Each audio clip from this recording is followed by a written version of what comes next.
जय हिंद दोस्तों, जैसे कि आप थंबनेल में देख लिए होंगे कि इस वीडियो में हम लोग कॉची सीक्वेंस और साथ साथ हर कन्वर्जेंट सीक्वेंस जो होता है मैट्रिक्स में वो कॉची सीक्वेंस कहलाता है। इसको याद करवाने की पूरी कोशिश रहेंगे।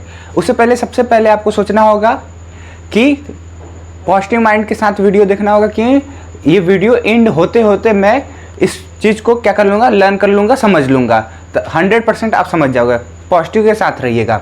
कुछ हार्ड नहीं है, बहुत आसान है। एग्जाम में 5 मार्क्स में भी आता है, आराम से लिख लोगे। क्या है Cauchy sequence in matric space, क्या होता है? ये इतना बड़ा सा लिखा वो कोई मतलब नहीं है, मतलब बस इतना सा है। फिर भी इसको पढ़ेंगे क्योंकि हम लोग को सेंटेंस लिखना होगा तभी तो मार्क्स मिलेगा। अब 2 मार्क्स में एक वर्ड लिख देंगे तो मार्क्स थोड़ी ना मिलेगा। तो यहाँ बोलेंगे एक सीक्वेंस मान लीजिए जिसका नाम एक्सएन है। एक्सएन का मतलब यहाँ पर क्या है, x1 x2 x3 ऐसे करके ढेर सारे हैं। ठीक है, एक्सएन तक है। ठीक है, मैट्रिक स्पेस में एक सीक्वेंस एक्सएन है, उसको हम लोग कॉची सीक्वेंस तब कहेंगे जब एक एप्सिलॉन जो होगा 0 से ग्रेटर होगा। 0 से ग्रेटर का मतलब होता है पॉजिटिव। ये वाला वर्ड याद रखिएगा, ये इंपॉर्टेंट है। अब यहाँ पे वो तभी कहेंगे जब एक एग्जिस्ट करेगा, एक नंबर जो कि एक पॉजिटिव इंटीजर नंबर जो है एग्जिस्ट करेगा सच दैट कुछ इस तरीके का। देखिए यही वाला मेन तरीका है, मेन चीज़ लर्न करना है। एम जो है वो n0 से ज़्यादा होना चाहिए हमेशा। n0 क्या है, एक पॉजिटिव नंबर है। ठीक है, पॉजिटिव इंटीजर नंबर है। ठीक, बस इसको याद करिए। यहाँ पर x, यहाँ पर m और n दो नंबर लिए हो तो उसको बस x में लिख दो। डिस्टेंस बिटवीन द xn जो कि एप्सिलॉन से छोटा होगा। यहाँ पर 0 बड़ा है, 0 से बड़ा है एप्सिलॉन, और यहाँ पर एप्सिलॉन से छोटा ये वैल्यू है। ठीक है, ये बस कॉची सीक्वेंस खत्म हो जाएगा। ये वाला क्वेश्चन आता है 5 मार्क्स वाले में कि हर एक कन्वर्जेंट सीक्वेंस जो है मैट्रिक स्पेस में क्या है, कॉची सीक्वेंस है। और वहाँ पर मैट्रिक स्पेस दे भी दिया है, यहाँ पर m और n मैट्रिक स्पेस और ये डिस्टेंस है। ठीक है, मान चलो कि एक सीक्वेंस है। देखो फिर से सीक्वेंस वही मानना है। देखो कॉची सीक्वेंस में सीक्वेंस मानना पड़ता है, नहीं दिया है तो मानोगे, अगर दिया है तो वही लेके चलोगे। सीक्वेंस से जाहिर सी बात है एक से ज़्यादा होगा, यानी कि कह सकते हो कि इन्फिनाइट जैसा। तो इन्फिनाइट जैसा ही तो है। देखो यहाँ डॉट डॉट करके लिखा हुआ है, हाँ ठीक है, और एप्सिलॉन ग्रेटर देते हैं। फार्मूला से ही हम लोग यहाँ पर आपको निकालना सिखाएंगे। ये भी बता देंगे कि एप्सिलॉन अपॉन 2 ही क्यों लिया गया।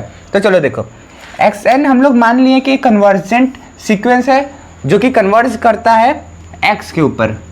ठीक है, क्या है, एक्सएन जो है वो एक सीक्वेंस है और ये जो है पूरा कन्वर्ज करता है, एक जगह आके मिलता है कह लो कि x पर, यानी कि सारे के लिमिट जो है वो x है। ठीक है, जो कि बिलोंग करता है m से। क्यों m से करेगा, क्योंकि गिवन है, मैट्रिक्स दिया है, उसी को लिख देंगे।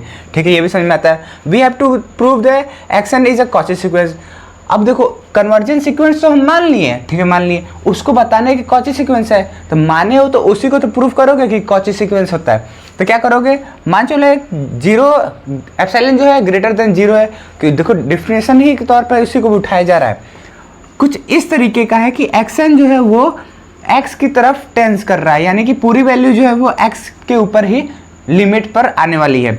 There exist a positive integer, एक पॉजिटिव इंटीजर है क्या करने के लिए, सच दैट कुछ इस तरीके का है कि एक्सएन और x का जब हम लोग डिस्टेंस निकालते हैं वो हमेशा एप्सिलॉन नॉट अपॉन 2 से छोटा होता है। ये चीज़ ध्यान से देखो, यही है। बस यहाँ पर हम लोग एप्सिलॉन नॉट अपॉन 2 ले लिए। यहाँ पर 2 अपॉन में क्यों लिए, क्योंकि यहाँ पर जो फार्मूला लगाने वाले हैं मैट्रिक्स का, ये फोर्थ वाला हम लोग एक्सियम होता है उसका यूज कर रहे हैं हम लोग।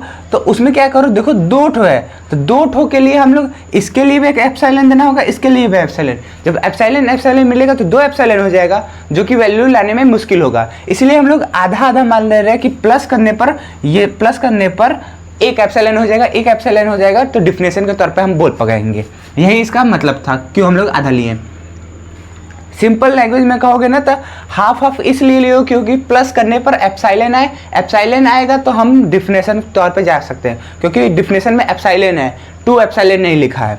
ठीक है, हर एक वैल्यू जहाँ पर mn जो है वो नेचुरल नंबर से बड़ा है या बराबर है। ठीक है, यहाँ पर देखो हम लोग एक्सियम फोर्थ वाला यूज किए। क्या एक्सियम होता है, डिस्टेंस बिटवीन xm जो होगा हमेशा छोटा होगा डिस्टेंस बिटवीन xn से और यहाँ पर एक्सएम से।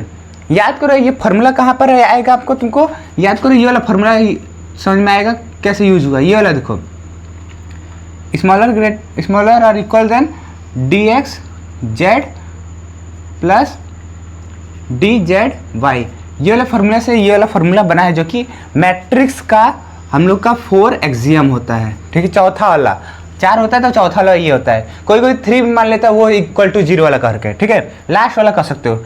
ये बराबर हो गया, तो इसलिए हम लोग ये वाली वैल्यू जो है वो इसके सम से छोटी होगी। क्यों छोटी होगी? क्योंकि हम लोग यहाँ पर माने हैं इसकी वैल्यू अगर छोटी है तो ये तो इसके बराबर लगभग है, तो इससे भी इसकी वैल्यू छोटी होगी। अब क्या करना है कि यहाँ पर हम लोग बोल दिए कि इसको सॉल्व करो तो कितना आएगा, एप्सिलॉन आएगा। एप्सिलॉन के लिए तो हम लोग हाफ लिखे थे।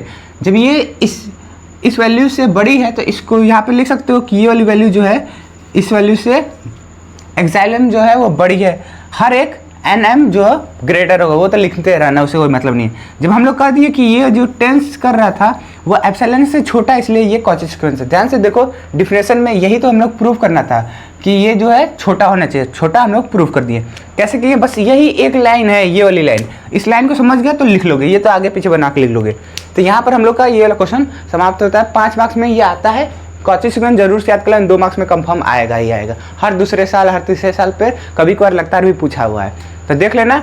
अगर कोई दिक्कत होगा, अगर टीचिंग में थोड़ा सा इम्प्रूवमेंट चाहिए होगा या समझाने में कोई दिक्कत है तो कमेंट सेक्शन में बताओ, मैं इम्प्रूव करूँगा और आप ही के ले लिए। ठीक है, मिलते हैं अगले वीडियो में। फिलहाल नहीं।